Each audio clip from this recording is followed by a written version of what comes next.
ሳይንሳዊ ግኝት ዜናንም ሳያስቀር ሁሉም ተዘጋጅቷል ሃሩን ቲዩብ መስመር ማን ሃሩን ወአለይኩም ወራህመቱላሂ ወበረካቱ የተወደዳችሁና የተከበራችሁ የሃሩን ቲዩብ ታዳሚያን ከሃሩን ቲዩብ የያዝነውን የዕለቱን አብይ ወሬዎች ይዘን ቀርበናል። ከዜናዎቹ ጋር አብዱረሂም አህመድ ነኝ። የህዝብ ሙስሊም መፍትሄ አፈላላጊ ኮሚቴዎች በተለምዶ ቆሼ ተብሎ በሚጠራው አካባቢ በነዋሪዎች ላይ በደረሰው አደጋ የተሰማቸውን ጥልቅ ሐዘንና አጋርነት ገለጹ። ዓለም አቀፍ ሚዲያዎች ይህንን አስመልክቶ ሰፊ ሽፋን በመስጠት የተለያዩ ዘገባዎችን እያቀረቡ ይገኛሉ የሚሉት የዕለቱ አብይ ወሬዎች ናቸው። ቀዳሚው የህዝብ ሙስሊም መፍትሄ አፈላላጊ ኮሚቴዎች የሰጡት መግለጫ ይሆናል። የህዝብ ሙስሊሙ መፍትሄ አፈላላጊ ኮሚቴዎች በአዲስ አበባ በተለምዶ ቆሼ ሰፈር በሚጠራው አካባቢ በደረሰው የሰው ህይወት መጥፋት የተሰማቸውን ጥልቅ ሐዘን ገለጹ። ለሞቱት ወገኖች ለቤተሰቦቻቸው መጽናናትን ሲመኙ ያሉትን በማቆየትና በማኖር አስፈላጊውን ነገር በማሟላት ሙስሊሙ ማህበረሰብም ሆነ መላው ኢትዮጵያዊ ከጎናቸው እንዲቆም ጥሪያቸውን በተወካያቸው በሰብሳቢያቸው አቡበከር አህመድ አማካኝነት ገልጸዋል። ባሳለፍነው ጊዜም በደረሰው አደጋ ምክንያት በርካታ የሰው ህይወት መጥፋቱ የሚታወቅ ነው። ፍለጋው እስከ ዛሬ ድረስ ያላበቃ ሲሆን በትላንትናው ዕለት ቁጥራቸው ከ60 በላይ የሚሆኑ መሞታቸውም ተገልጿል። በትላንትናው ዕለት ሙስሊሞች እንዲሁም ሌሎች ሟቾች ሲቀበሩ መዋላቸው የተገለጸ ሲሆን እስካሁን ድረስ የሟቾቹ ቁጥር እየጨመረ ፍለጋውን በተጠናከረ መልኩ መቀጠሉ ታውቋል። ይህንን አደጋ ተከትሎ ለሃሩን ቲዩብ መግለጫ የሰጠው ኡስታዝ አቡበከር አህመድ የህዝብ ሙስሊሙ መፍትሄ አፈላላጊ ኮሚቴዎች በዚህ የተሰማቸውን ጥልቅ ሐዘን በመግለጽ እነዚህ ወገኖች ካሉበት ህይወት በማውጣት የተሻለ ህይወት እንዲኖሩ ማድረግ የሁሉም ኢትዮጵያዊ ኃላፊነት መሆኑን ጠቅሶ በተለይ ሙስሊሙ ማህበረሰብ በዚህ ጉዳይ ላይ ነገ አላህ ፊት የሚጠየቅበት በመሆኑ ለነዚህ ወገኖች ያለውን አጋርነት ማሳየት እንዳለበትም ገልጸዋል። የተወደዳችሁና የተከበራችሁ የሃሩን ቲዩብ ታዳሚያን በቀጥታም ኡስታዝ አቡበከር አህመድ ይህንን አስመልክቶ ወደ ሰጠው መግለጫ እናልፋለን። ተከታተሉን። መልካም ቆይታ። ቢስሚላሂር ረህማኒር ረሂም አልሐምዱሊላሂ الذي وحده وصلى الله عليه وسلم من لا نبي بعده وعليه وصحبه اجمعين وبعد السلام عليكم ورحمه الله وبركاته አጠቃላይ የሃሩን ቲዩብ ተከታታዮች ደረሰው አደጋ ዛሬ ላይ ከፍተኛ ቁጥር ያላቸው ሰዎች አሳዛኝ ሁኔታ ወደ አኺራ የተሸጋገሩበትና አንድ ጊዜ ሰላተል ጀናዛ የተሰገደበት ዕለት የቀን በጣም አሳዛኝ ዕለት እንደ ሀገር እንደ ኢትዮጵያ እንደ ሙስሊም እንደሁሉም ነገር ለሰብአዊነት ስንመለከተው ሰዎች የዕለት ኩርሳችንን እናገኛለን ብለው ለችግራቸው መጠጊያ አድርገው የያዙት ቆሻሻ እነሱ ላይ ተድዶ ቁጥራቸው ከፍተኛ የሆኑ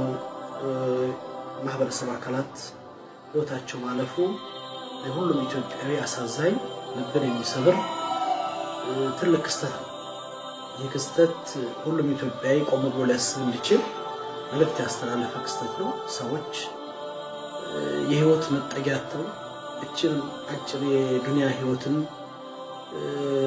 ራሳቸውን ለማቆየትና ለማኖር በሚል ከቆሻሻ ስር እየኖሩ ብዙዎቻችን የምንኖርበት ሀያት ይታወቃል። ያ ቆሻሻ ህይወታችንን ይታደግልናል፣ እድሜያችንን ያቆይልናል ብለው አስበውት ከዛ አልፎ ግን የነሱ ህይወት መጥፊያ ሆኖ ህይወታቸው አለፉ ማየታችንና መስማታችን እንደ ኢትዮጵያዊ እንደ ሙስሊም በጣም ያማል፣ በጣም ያሳዝናል። ሁላችንም ይሄ ጥያቄ በእኛ ላይ ሊመጣ ግድ ይላል። አላህ ፊት መልሳችን ምንድነው? ሰዎች በዚህ አይነት ሀያት እየኖሩ ያ የስቃይ ያ የመከራ ያ የችግር ያ የበሽታ ህይወት ሳያንስ ለህይወታቸው መጥፋት ቆሻሻ ሆኖ ሲገኝ እኛ ዛሬ በልተን ጠጥተን የምናድር ኢትዮጵያውያን በአጠቃላይ በተለይ ደግሞ ሙስሊሞች ነገ አላህ ፊት ምንድነው መልሳችን የሚሆነው? ሰይድና ዑመር ብን ኸጣብ አላህ ስራቸው እንደላቸውና لو أكلت البغلة في العراق لو أسألوا أمام الله ኢራቅ ላይ አንዲት በቅሎ መንገድ ሳይመቻት እግሯ ቢሰበር አላህ ፊት ጠይቃለሁ ነበር ያሉት። ሰው ተርቦ ተጠምቶ የሚበላው አጥቶ ቆሻሻ ተጠግቶ መጠለያ አጥቶ ቆሻሻን መጠለያ አድርጎ በዛ ላይ መኖር ብዙዎቻችን በብዙ የተመቸና በሰፊ ሀያት ውስጥ እየኖርን ይህንን ጉዳይ ቆም ብለን ማየት አለመቻላችን ተጠያቂነታችን የከፋ ያደርገዋል። አላህ ፊት መልሳችንን ያከብደዋል። ነብዩ ሰለላሁ ዐለይሂ ወሰለም የመጨረሻ ከዚህ ምድር ወደ አኺራ ሲሸጋገሩ የነበረበትን ተጨባጭ ሁኔታ እናስታውሳለን። የቤታቸው ላይ የሚበላ ነገር በሌለበት ከይሁዲ የጦር መከላከያ ልብሳቸውን ወይም ደግሞ ጋሻቸውን አስይዘው ብድር ተበድረው የመጨረሻ አዳቸው ዱንያን የለቀቁበት ህይወት ነው። ነብዩ ሰለላሁ ዐለይሂ ወሰለም በተለያዩ ጊዜያቶች ለምስኪኖች ለችግረኞች ህይወታቸው ከነሱ ጋር ማለፉን ኑሯቸው ከነሱ ጋር መሆኑን የሚመኙበት እንዳለ በተለያዩ ሐዲሶች በተለያዩ ደረጃ ያላቸው ሐዲሶች የተገለጹበት ተጨባጭ አለ። እንዳጠቃላይ ዛሬ ላይ ቆመን ይሄንን ትዕይንት ስንሰማ እዚች ሀገር ላይ የተጨባጭ ሲፈጠር ስለ በዚህ በ21ኛው ክፍለ ዘመን ላይ ይሄ ሁኔታ ተከስቶ መስማታችን እንደዚህ በጣም የሚያም በጣም ስቃይ ውስጥ ምከት ሁሉ ጊዜ የማይረሳ ሀዘን በልባችን ውስጥ ጥሎ ነው ያለፈው። ለሟች ቤተሰቦች መጽናናትን ይከብዳል።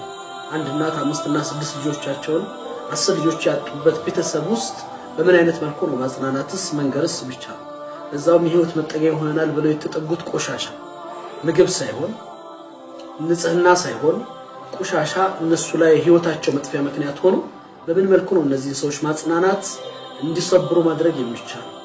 እኛ መቼም እንደ ሙስሊም በህይወታቸው ያለፈባቸውን ቤተሰቦች ሁሉ አላህ መጽናናትን ይስጣቸው። በሙስሊም ወንድሞች እህቶቻችንን አላህ እንግዲህ ይህንን የተሰውበትን መስመር አላህ እንደ ምህረት ቆጥሮላቸው ጀነት መግቢያ ሰበብ እንዲያደርግላቸው ለቤተሰቦቻቸው መጽናናትና ትዕግስትን እንዲሰጣቸው በአላህ ስም እኔና በሙስሊም ማህበረሰብ ስም አላህን እንለምናለን።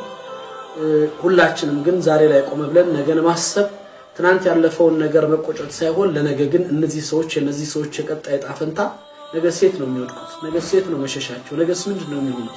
እንደ ሙስሊም እንደ ኢትዮጵያ እንዴት ነው የምናስበው የነዚህ ሰዎችን ህይወት መታደግ ካደጋ መከላከል ህይወታቸውን ማቆየት ኑሯቸውን ማስተካከል ከምንኖራት ጥቂቷን ለነሱ አካፍለን ማሳለፍ እያንዳንዳችን ሙስሊም ግዴታ ነው። በእስልምናችን ነብዩ ሰለላሁ ዐለይሂ ወሰለም ጎረቤቱ ተረቦሱ ጥግባ ያደረሰው አማኝ አይደለም እኮ ያሉት ረሱል ሰለላሁ ዐለይሂ ወሰለም። የሚበላው አጥቶ ያለው ሰው መጠጊያ ያጣ ሰው ባለበት ተጨባጭ ላይ ይሄንን ሁኔታ መፈጠርና ማየት ለኛ በጣም ከባድ ነው። ሁላችንም ሊያሳስበን ሊያስጨንቀን ይገባል። ጎናቸው መቆም በማጽናናት ለቀጣይ ህይወታቸው የህይወት አቅጣጫ መፍትሄን በማስቀመጥ ከችግራቸው ቆም ማለፍ መቆም ይገባናል። እያንዳንዱ ኢትዮጵያዊ የእያንዳንዱ ሙስሊም ግዴታ ነው ብዬ አምናለሁ። አላህ ፊትም ነገ ጧት ይዘን ለምንቀርበው ወደ አላህ ጋር ለምንጠጋበት ትልቅ ስራ ይሆነናል ብዬ የማምንበት ጉዳይ ነው። ሁላችንም ከነዚህ ሰዎች ጎን አብረን እየቆምን ሀዘናችን አድርገን ጽናትን ብርታትን እንዲኖራቸው አብሽሩ በማለት አብሽሩ ማለታችን በአንደበት ብቻ ሳይሆን ከጎናቸው መሆናችንን በማሳየት ያቅማችንን ድጋፍ በመለገስና ለቀጣይ ህይወታቸው መስመር በማስያዝ የሁሉም ርብርብ ግዴታ መሆኑን እያስታወስን አላህ ፊት ምናልባት ለዚች ቀን ለዛ መከረኛ ቀን መጠለያ ይሆነን ዘንድ ለነዚህ ሰዎች መጠለያ ያ የጭንቅ የጥም ቀን ምናልባት ጥማችን መቆረጫ ሆነን ሰው ለነዚህ ሰዎች የሚጠጡትና የሚበሉትን ነገር ማቅረብና ፈለግ እያንዳንዱ ሙስሊም ግዴታ ነው ብዬ አምናለሁ። ሁላችንም ራሳችንን ቆም ብለን ማየት መፈተሽ አለብን። እኛ ምን ላይ ነን? ሰዎች የት ናቸው ያሉት? ይሄ እንደ አንድ ሙስሊም አላህ ፊት አኸራን የሚያምን ቀብርን የሚያምን ነገ ጧት አላህ ፊት ቆማለሁ ብሎ የሚያስብ ሰው እዚህ አይነት ተጨባጭ ውስጥ የሚያየ ማለት በጣም ከባድ ነው። ሐቂቃ ለመግለጽ የሚከብድ ጉዳዩን ማሰብ የሚጨንቅ በተለይ በዚህ ጉዳይ ላይ ህይወት ያለፈባቸው አደጋ የተጫነባቸው ያቸው ህይወት መጠጊያ የሆነች ነገር ሁሉ ነገራቸውን ያጡት ሰዎች በምን አይነት መልኩ ከነሱ ጎን መቆም ይቻላል የሚለው ነገር በጣም የሚረብሽ ነገር ነው። እያንዳንዱ ሙስሊም በዚህ ጉዳይ ላይ ከጎን እንዲቆም አደራ እላለሁ፣ መልእክቴን አስተላልፋለሁ። እያንዳንዳችን ግዴታ፣ እያንዳንዳችን አማና፣ እያንዳንዳችን ኃላፊነት ነው። ሁሉም ሰው አላህ ፊት ነገ ጧት የሆነች ነገር ይዞ ለመቅረብ ያቅሙን ሰርቶ እንዲያልፍ በዚህ ጉዳይ ላይ ሁሉም እንዲረባረብና ከጎናቸው እንዲቆም በሁሉም ነገር ላይ አብሯቸው እንዲሆን ነው አደራ ማለት የምፈልገው። ለነሱ መጽናናትን ለሟቾቹ ምህረትን አላህ እንዲለግሳቸው አላህ Subhanahu Wa Ta'ala እንግዲህ ጀነት መግቢያ ምክንያት ሆኗቸው በዚህ የደረሰባቸውን አደጋ ቆጥሮላቸው ለነሱ ለሟቾቹ መማሪያ ለቤተሰቦቻቸው መጽናኛንና ትዕግስትን ለዱንያ ለአኺራ መስመር የሚስተካከልበት ነገር አላህ ያድርግላቸው ነው የምለው። አላህ መጨረሻችን ያሰምርልን። ሁላችንም ግዴታችንን እንወጣ። ወቢላሂ ተውፊቅ። ወሰላሙ አለይኩም ወራህመቱላሂ ወበረካቱ። የህዝበ ሙስሊሙ መፍትሄ አፈላላጊ ኮሚቴዎች ሌሎችም አያይዘው እንደገለጹት ከሆነም ኢትዮጵያውያኖች ለነዚህ ወገኖች ያላቸውን አጋርነት መግለጽ እንደሚገባቸው በመግለጽ አጋርነታቸውም ለቅሶ ከመድረስ ባሻገር ለተቸገሩ ወገኖች የሚችሉትን ሁሉ ማድረግ ይጠበቅባቸዋልም ሲሉም አስገንዝበዋል።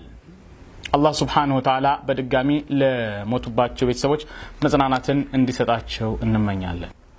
የተለያዩ ዓለም አቀፍ መገናኛ ብዙሃን ይህንኑ አስመልክቶ የተለያዩ ዘገባዎችን በሰፊው እያቀረቡ ሲሆን በቀጣይ ጊዜ ሌሎች ተጨማሪ መረጃዎችን በመያዝ ወደ እናንተ የምንመጣ ይሆናል። ዜናውን ያቀረብኩላችሁ አብዱረሂም አህመድ ነበርኩኝ።